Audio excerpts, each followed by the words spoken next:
नमस्कार मित्रों, साथियों, जय हिंद। मैं आपका अपना सचिन कुमार वर्मा स्वागत करता हूं आपके अपने YouTube चैनल सिलेक्शन पॉइंट पर। तो आज तारीख हो चुकी है 20 सितंबर और आज के daily current affair MCQ session में मैं आपका एक बार फिर से स्वागत करता हूं। तो आज के सेशन में हम करने जा रहे हैं उत्तर प्रदेश की जो स्टैटिक जीके है उससे कुछ नए टॉपिक। जैसे आज हम करने जा रहे हैं उत्तर प्रदेश में कितने जो नेशनल पार्क्स हैं और कितने टाइगर रिजर्व्स हैं और साथ ही साथ में कितनी वाइल्ड लाइफ सेंचुरीज हैं। ठीक है, तो यह भी हम आज करेंगे। तो मैं आपको ये बताना चाहूँगा कि अब यह जो सेशन है इसमें आप यूपी स्टैटिक जीके के करंट अफेयर्स डेली आप पाएंगे। इससे पहले आपने देखा कि आपने उत्तर प्रदेश के जो जीआई टैग्स थे उनको हमने देखा। अब देखेंगे उत्तर प्रदेश के टाइगर रिजर्व्स, नेशनल पार्क्स और वाइल्ड लाइफ सेंचुरी।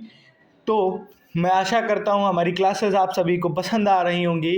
तो एक बार आप सभी से मैं आशा करूँगा कि आप लोग चैनल को अधिक से अधिक लोगों को शेयर करेंगे और आपका प्यार ऐसे ही मिलता रहना चाहिए। आप क्लास को लाइक कीजिए, शेयर कीजिए और इसी के साथ शुरू करते हैं आज के सेशन को।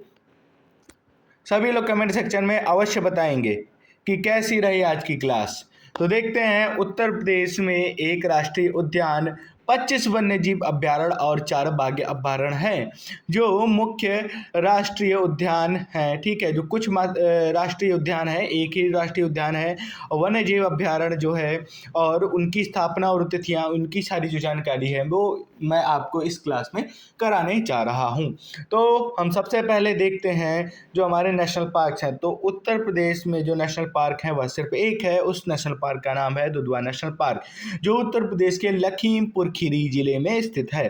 कहाँ? लखीमपुर खीरी जिले में स्थित है, जो नेपाल बॉर्डर पर स्थित है और यह बाघ और बारहसिंगा के लिए प्रसिद्ध है। ठीक है, यह बाघ और बारहसिंगा के लिए प्रसिद्ध है लखीमपुर खीरी में दुधवा नेशनल पार्क। और इसकी स्थापना हुई थी वर्ष 1977 में। इसकी स्थापना वर्ष 1977 में इसको एक राष्ट्रीय उद्यान के रूप में घोषित किया गया था। और ये नेपाल बॉर्डर पे होने के कारण, ठीक है, इसको अंतर्राष्ट्रीय संरक्षण क्षेत्र जो है वह भी कहा जाता है। ठीक है, अंतर्राष्ट्रीय संरक्षण क्षेत्र भी कहा जाता है। इसमें शारदा नदी दुधवा से होकर बहती है। ठीक है, अब पढ़ते हैं हम आप वाइल्ड लाइफ सेंचुरीज पर। तो देखते हैं जो हमारे वन्य जीव अभ्यारण्य है, वाइल्ड लाइफ सेंचुरी है उत्तर प्रदेश की, वह कौन कौन सी हैं जो महत्वपूर्ण है हमारे लिए एग्जाम की दृष्टि से। तो सबसे पहले आता है चंद्रप्रभा वाइल्ड लाइफ सेंचुरी, जिसको मई 1957 में स्थापित किया गया था। ठीक है, चंद्रप्रभा वाइल्ड लाइफ सेंचुरी जिसको मई 1957 में स्थापित किया गया था और यह उत्तर प्रदेश के चंदौली जिले में है। ठीक है, जिला चंदौली में चंद्रप्रभा वाइल्ड लाइफ सेंचुरी है जिसको मई 1957 में स्थापित किया गया था। इसके बाद हम देखते हैं कतरनिया घाट वाइल्ड लाइफ सेंचुरी, जिसको वर्ष 1975 में स्थापित किया गया था। कतरनिया घाट वाइल्ड लाइफ सेंचुरी जिसको वर्ष 1975 में स्टैब्लिश किया गया था। यह पड़ती है ये बहराइच में पड़ती है। ठीक है, कतरनिया घाट कहाँ है? बहराइच में है। वर्ष 1975 में इसका स्थापना की गई। उसके बाद किशनपुर वाइल्ड लाइफ सेंचुरी जिसको वर्ष 1972 में स्थापित किया गया, यह पड़ती है लखीमपुर खीरी में। उसके बाद देखते हैं हस्तिनापुर वाइल्ड लाइफ सेंचुरी जिसको वर्ष 1986 में स्थापित किया गया था। यह बिजनौर, मुजफ्फरनगर, हापुड़, अमरोहा और मेरठ जैसे जिलों में फैला हुआ है। इसको वर्ष 1986 में स्थापित किया गया था। इसके बाद आता है सुहेलवा वाइल्ड लाइफ सेंचुरी जिसको वर्ष 1998 में स्थापित किया गया था। तो सुहेलवा वाइल्ड लाइफ सेंचुरी वर्ष 1998 में इसको स्थापित किया गया। यह पड़ती है उत्तर प्रदेश के बलरामपुर, गोंडा और श्रावस्ती जैसे जिलों में। इसके बाद हम देखते हैं Mahavir Swami wild life sanctuary जिसकी स्थापना हुई वर्ष 1977 में और यह पड़ती है उत्तर प्रदेश के जिला ललितपुर में पड़ती है। और इसके बाद जो हमारा अगलई वाइल्ड लाइफ सेंचुरी है जो महत्वपूर्ण है उसका नाम है बाखिरा वाइल्ड लाइफ सेंचुरी जिसको वर्ष 1980 में स्थापित किया गया था। बाखिरा वाइल्ड लाइफ सेंचुरी 1980 में इसकी स्थापना हुई और यह पड़ती है उत्तर प्रदेश के संत कबीर नगर जिले में। ठीक है, तो यह संत कबीर नगर जिले में है। उसके बाद देखते हैं national Chambal wild life sanctuary जिसको वर्ष 1979 में स्थापित किया गया था। National Chambal wild life sanctuary, तो यह पड़ती है आगरा और इटावा ज़िला में जो पड़ती है यहाँ, और साथ ही साथ में ये सिर्फ उत्तर प्रदेश में ही नहीं, या मध्य प्रदेश और राजस्थान में भी national Chambal wild life sanctuary स्थापित है। ठीक है, तो यहाँ पे हमने देखे उत्तर प्रदेश के कुछ महत्वपूर्ण वन्य जीव अभ्यारण्य और वाइल्ड लाइफ सेंचुरी, और उसके बाद हम देखते हैं उत्तर प्रदेश के जो कुछ महत्वपूर्ण टाइगर रिजर्व्स हैं। उत्तर प्रदेश के जो महत्वपूर्ण टाइगर रिजर्व्स हैं उसमें से सबसे पहले हम देखते हैं अनमगढ़ टाइगर रिजर्व, जिसको वर्ष 2012 में स्थापित किया गया था। ठीक है, वर्ष 2012 में अनमगढ़ टाइगर रिजर्व को घोषित किया गया था। उसके बाद आता है पीलीभीत टाइगर रिजर्व, जिसको जून 2014 में टाइगर रिजर्व के रूप में घोषित किया गया था। उसके बाद आता है दुधवा टाइगर रिजर्व। तो जो दुधवा टाइगर रिजर्व है, यह दुधवा नेशनल पार्क का ही हिस्सा है, जिसको वर्ष 1987 में ही टाइगर रिजर्व के रूप में घोषित किया गया था। अभी डाउट ये है कि अभी कुछ और नए जो टाइगर रिजर्व्स हैं उनको जोड़ा गया है, तो देखते हैं वो कौन कौन से हैं। अभी वर्ष 2022 में 22 और 23 में 2 नए टाइगर रिजर्व भी हमारे उत्तर प्रदेश राज्य में जोड़े गए हैं। तो वो कौन कौन से हैं? एक है हमारा रानीपुर टाइगर रिजर्व, एक है हमारा रानीपुर टाइगर रिजर्व, और दूसरा है कौन सा? दूसरा है सुहेलवा। कौन सा? सुहेलवा। जो सुहेलवा टाइगर रिजर्व है, इसको वर्ष 2023 और इसको वर्ष 2022 में टाइगर रिजर्व के रूप में घोषित किया गया। ठीक है, आगे बढ़ते हैं। अब हम करने जा रहे हैं आज के कुछ बहुत ही महत्वपूर्ण MCQ क्वेश्चंस, तो क्लास के साथ जुड़े रहिए। अब हम करने जा रहे हैं आज के कुछ बहुत ही महत्वपूर्ण MCQ क्वेश्चन। तो हमारा आज का जो सबसे पहला प्रश्न है, 2025 में दूसरा बिम्स्टेक युवा नेतृत्व सम्मेलन किस शहर में आयोजित हुआ? तो प्रश्न है हमारा, दूसरा बिम्स्टेक युवा नेतृत्व सम्मेलन किस शहर में आयोजित हुआ? ठीक है, तो आप सभी को पता होना चाहिए बिम्स्टेक की फुल फॉर्म क्या है। तो बिम्स्टेक की फुल फॉर्म मैंने पूछी आपसे, तो उसकी फुल फॉर्म है bay of Bengal initiative for multi sectoral technical and economic corporation. ठीक है, तो जो बे ऑफ बंगाल है, बंगाल की खाड़ी में स्थित, इसके आसपास में स्थित जो देशों का एक समूह है, उसको हम बिम्स्टेक कहते हैं। तो इसका अभी जो युवा नेतृत्व सम्मेलन दूसरा जो आयोजित किया गया, वो किस शहर में आयोजित किया गया है? तो हमारे ऑप्शन है, option A Chennai, option B Guwahati, option C Mumbai, option D Kolkata. तो इस प्रश्न का सही उत्तर क्या होगा? इस प्रश्न का सही उत्तर है option B. Option B, Guwahati में अभी बिम्स्टेक्स का दूसरा युवा नेतृत्व सम्मेलन आयोजित किया गया है। असम के गुवाहाटी में यह सम्मेलन क्षेत्रीय नवाचार और सहभागिता के लिए आयोजित किया गया। ठीक है, तो किस चीज़ के लिए आयोजित किया गया? जो क्षेत्र में जो इनोवेशन है और उसमें जो पार्टिसिपेशन है, उसको बेहतर करने के लिए यह आयोजन को कराया गया। किसके द्वारा कराया गया? बिम्स्टेक के द्वारा कराया गया। आगे बढ़ते हैं हम अपने अगले प्रश्न की ओर। प्रश्न है हमारा, किस मंत्रालय ने हाल ही में यात्री सेवा दिवस का उद्घाटन हिंडन एयरपोर्ट में किया? ठीक है, तो प्रश्न है हमारा, हिंडन एयरपोर्ट पर यात्री सेवा दिवस 2025 का उद्घाटन किस मंत्रालय के द्वारा किया गया?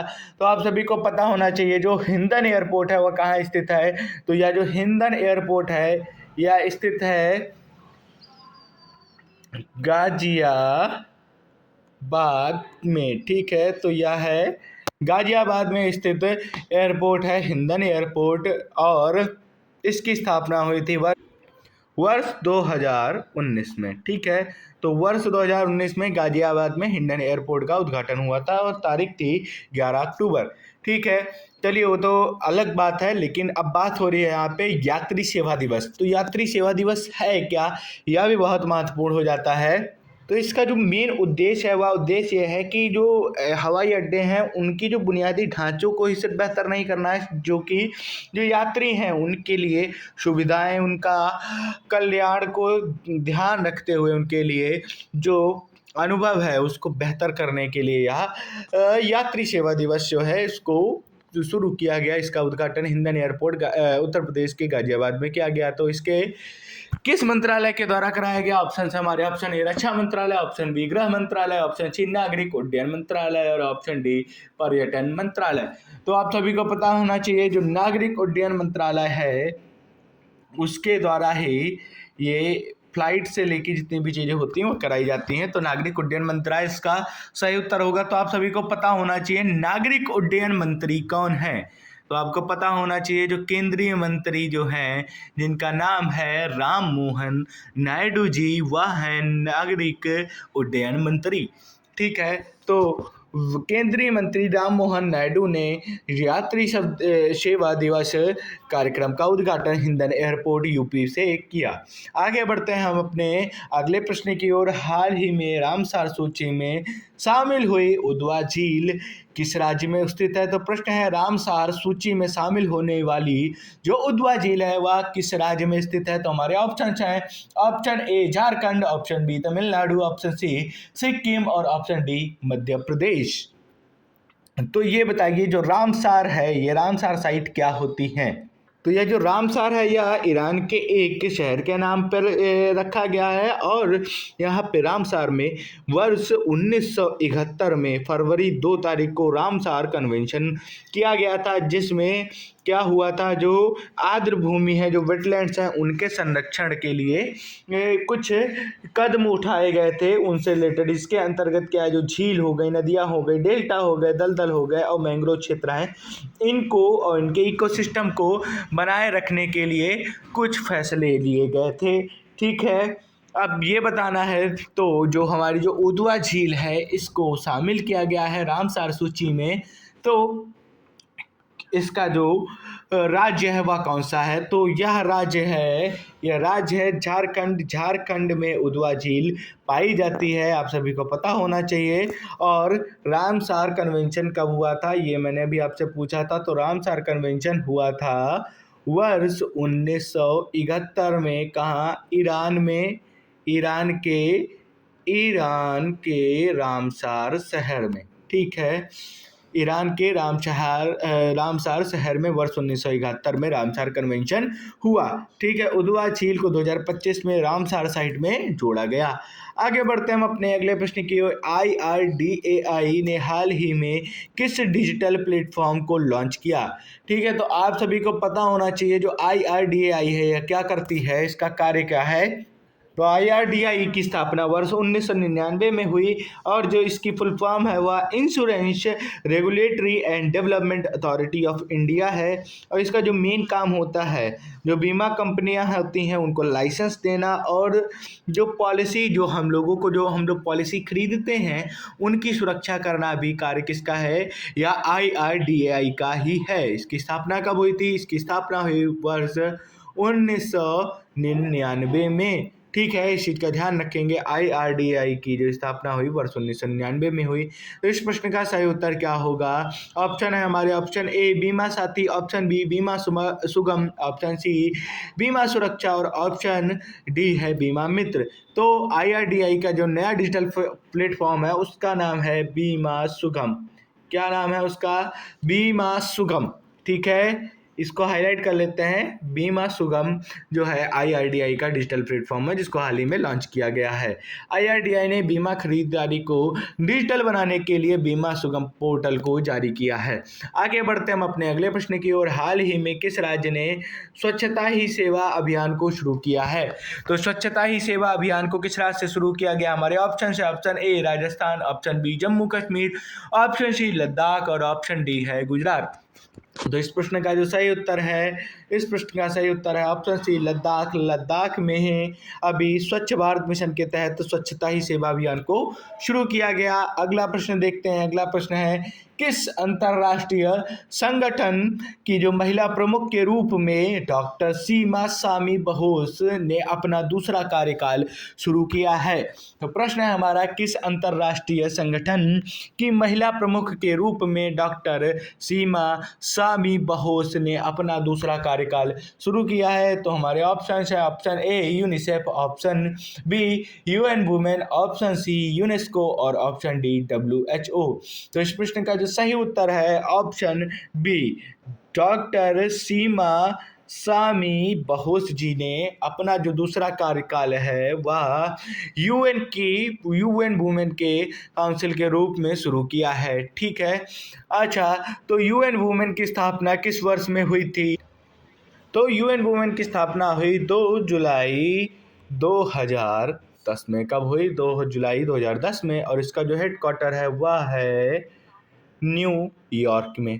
कहाँ है इसका जो हेडक्वार्टर है? न्यूयॉर्क में है। और जो डॉक्टर सीमा सामी बोस जी हैं, इन्होंने 30 दिसंबर कब से एक बार रुकिए, मैं इसको पूरा रीसेट कर देता हूँ। इन्होंने 30 दिसंबर 2021 से जो है महिला प्रमुख के रूप में यूएन वुमेन में कार्य। ठीक है, तो ये भारत के लिए बहुत बड़ी उपलब्धि भी है। ठीक है, डॉक्टर सीमा सामी बोस ने यूएन वुमेन का दूसरा कार्यकाल मिला है। अब देखते हैं हम किस खेल स्पर्धा में रजत पाटीदार के नेतृत्व में सेंट्रल जोन ने 7वीं ट्रॉफी जीती। ठीक है, तो प्रश्न है, रजत पाटीदार के नेतृत्व में सेंट्रल जोन ने किस खेल प्रतियोगिता की जो ट्रॉफी है उसे जीता? तो हमारे ऑप्शन है, option A Vijay Hazare trophy, option B Rani trophy, option C Dilip trophy और ऑप्शन डी है रणजी ट्रॉफी। तो इस प्रश्न का जो सही उत्तर है, जो रजत पाटीदार के नेतृत्व में सेंट्रल जोन ने अपनी 7वीं दिलीप ट्रॉफी जीती है। और इससे प्रश्न और भी बन सकते हैं, इस समय वर्तमान में विजय हजारे ट्रॉफी का विजेता कौन है, ईरानी ट्रॉफी का विजेता कौन है और रणजी ट्रॉफी का विजेता कौन है? तो रणजी ट्रॉफी का विजेता है विदर्भ। कौन है? विदर्भ। ठीक है, और ईरानी ट्रॉफी का जो चैंपियन है वो इस समय है रेस्ट ऑफ इंडिया। ठीक है, रेस्ट ऑफ इंडिया। और विजय हजारे ट्रॉफी के जो वर्तमान चैंपियन है वह है कर्नाटक। ठीक है, तो कर्नाटक की टीम जो है वह वर्तमान विजय हजारे ट्रॉफी है। रेस्ट ऑफ इंडिया ने ईरानी ट्रॉफी जीती और दिलीप ट्रॉफी जीती है सेंट्रल जोन ने रजत पाटीदार की कप्तानी में। और रणजी ट्रॉफी भी विदर्भा के द्वारा जीती गई है। तो रजत पाटीदार ने इस वर्ष रॉयल चैलेंजर्स बेंगलोर को एज अ कप्तान ट्रॉफी भी जिताई थी आईपीएल की। इस चीज़ का भी ध्यान रखेंगे। ठीक है, तो सेंट्रल जोन ने दिलीप ट्रॉफी की जो विजय है वह रजत पाटीदार की कप्तानी में प्राप्त की। आगे देखते हैं, स्वच्छ वायु सर्वेक्षण 2025 में कौन सा ऐसा शहर है जिसकी जनसंख्या 10 लाख से अधिक है और उसको सबसे स्वच्छ शहर घोषित किया गया है? प्रश्न है हमारा, वह कौन सा ऐसा शहर है जो 10 लाख से अधिक जनसंख्या वाली श्रेणी में सबसे स्वच्छतम शहर घोषित हुआ है? हमारे ऑप्शन हैं, option A Ludhiana, option B Indore और ऑप्शन सी पटना और ऑप्शन डी लखनऊ। तो लगातार इंदौर ने स्वच्छतम शहर का जो तबका है उसे हासिल किया है। इंदौर ने लगातार स्वच्छता वायु सर्वेक्षण में प्रथम स्थान हासिल किया। आगे बढ़ते हैं हम अपने अगले प्रश्न की ओर। अगला प्रश्न है, हाल ही में किस अंतर्राष्ट्रीय संस्था ने नर्चरिंग बिगिनिंग्स प्रोजेक्ट के लिए भारत के साथ समझौता किया? तो प्रश्न है, किस अंतर्राष्ट्रीय संस्था के द्वारा भारत से समझौता किया गया नर्चरी बिगिनिंग्स प्रोजेक्ट के लिए? तो ऑप्शन है हमारे IMF international monetary fund, option B WHO world health organisation, option B UNESCO united nation education science and cultural organisation और ऑप्शन डी है यूनाइटेड नेशन चिल्ड्रंस फंड। ठीक है, यूनिसेफ। तो इस प्रश्न का सही उत्तर क्या होगा? तो अभी भारत ने जो WHO है वर्ल्ड हेल्थ ऑर्गेनाइजेशन, उसके साथ नर्चरिंग बिगिनिंग्स प्रोजेक्ट को शुरू किया है। असल में यह प्रोजेक्ट क्या है? यह प्रोजेक्ट पेड़ पौधे से नहीं है। यह जो प्रोजेक्ट है वह नर्सरी के जो विद्यालय हैं उनको खोलने के लिए है, नर्सरी स्कूल खोलने के लिए है, जिसकी जो निगरानी रहेगी वह WHO के अंतर्गत रहेगी। वर्ल्ड हेल्थ ऑर्गेनाइजेशन ने मालाबार समूह के साथ नर्चरिंग ब्लिस नामक प्रोजेक्ट की साझेदारी की है। आगे बढ़ते हैं हम अपने अगले प्रश्न की ओर। अगला प्रश्न है प्रश्न नंबर 10। प्रश्न नंबर 10 है, डिफरेंट बट नो लेस नाम की जो चौथी किताब है वह किसने लिखी? Different but no less. ठीक है, प्रश्न है, डिफरेंट बट नो लेस नाम की जो किताब है वह किसके द्वारा लिखी गई है? तो हमारे ऑप्शन है, option A Chetan Bhagat ji, option B Anupam Kher ji, option C Amitabh Bachchan ji और ऑप्शन डी अभिजीत बनर्जी जी। ठीक है, तो आपको पता होना चाहिए जो डिफरेंट बट नो लेस नाम की जो चौथी किताब है वह लिखी गई है श्री अनुपम खेर जी के द्वारा।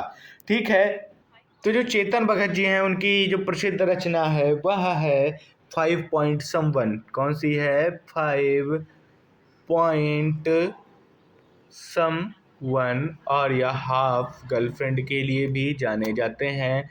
और जो अभिजीत बनर्जी हैं उनकी जो बहुत ही प्रसिद्ध रचना है, क्योंकि यह एक इकोनॉमिस्ट हैं, उसकी नज़र से इनकी जो सबसे प्रसिद्ध रचना है वह पुअर इकोनॉमिक्स करके है। कौन सी? पुअर इकोनॉमिक्स करके इनकी जो बहुत प्रसिद्ध रचना है। ठीक है, इसी के साथ बढ़ते हैं हम अपने अगले प्रश्न की ओर। अगला प्रश्न है, निम्नलिखित में से किसे भारत के उपराष्ट्रपति सीपी राधाकृष्णन के secretary to the vice president या सचिव के रूप में नियुक्त किया गया है? तो हमारे जो उपराष्ट्रपति जी हैं सीपी राधाकृष्णन जी, उनके असिस्टेंट सेक्रेटरी के रूप में किसे नियुक्त किया गया? हमारे ऑप्शन से option A Ajay Bhushan Pandey, option B Amit Khare, option C Radhakrishna Mathur और ऑप्शन डी अनिल कुमार वर्मा। तो इस प्रश्न का जो सही उत्तर है, श्री अमित खरे जी को जो आईएएस अधिकारी रह चुके हैं उनको हमारे राष्ट्रपति जी के उपराष्ट्रपति जी के सेक्रेटरी के रूप में नियुक्त किया गया है। कौन? श्री अमित खरे जी। ठीक है, आगे देखते हैं हम। बिहार की पहली महिला फीडे मास्टर कौन बनी है? फेडे की जो फुल फॉर्म अगर हम देखेंगे तो वह है फेडरेशन इंटरनेशनल डे चेस है। ठीक है, और इसको अगर इंग्लिश में देखा जाए तो इसको कहा जाता है इंटरनेशनल चेस फेडरेशन। जो फिडे है वह फ्रेंच में दिया हुआ है। तो यह चेस जो फेडरेशन है उसमें बिहार की पहली महिला मास्टर कौन बनी है? तो हमारे ऑप्शन है option A Padmini Raut, option B Mariam Fatima और ऑप्शन सी सुमी कुमार और ऑप्शन डी हरिका द्रोणावली। ठीक है, तो मरियम फातिमा जी जो हैं, जिनको 2100 की रेटिंग पार करने के बाद मरियम फातिमा जी को फीडे की मास्टर बनाई गई हैं। तो आपको पता होना चाहिए फीडे चेस को मैनेज करता है। चेस से रिलेटेड यह एक ऑर्गेनाइजेशन है और इसकी स्थापना हुई थी। तो इसकी स्थापना हुई थी वर्ष 1924 में। कब हुई थी? वर्ष 1924 में हुई थी। कहाँ हुई थी? पेरिस में हुई थी। ठीक है, पेरिस फ्रांस में इसकी स्थापना हुई थी। तो भारत की जो मरियम फातिमा जी हैं बिहार की, इनको 2025 में फीडे रेटिंग 2100 को पार किया और इनको फीडे मास्टर के रूप में घोषित किया गया है। ठीक है, तो आज के सेशन में इतना ही। मैं आपको कल फिर मिलूंगा एक नए सेशन के साथ। तो आशा करता हूँ आपको यह क्लास पसंद आई हुई होगी। तो प्लीज़ हमारे चैनल को सब्सक्राइब करें। मैं आपके लिए ऐसा कंटेंट डेली लाता रहूँगा। धन्यवाद मित्रों। Thank you everyone.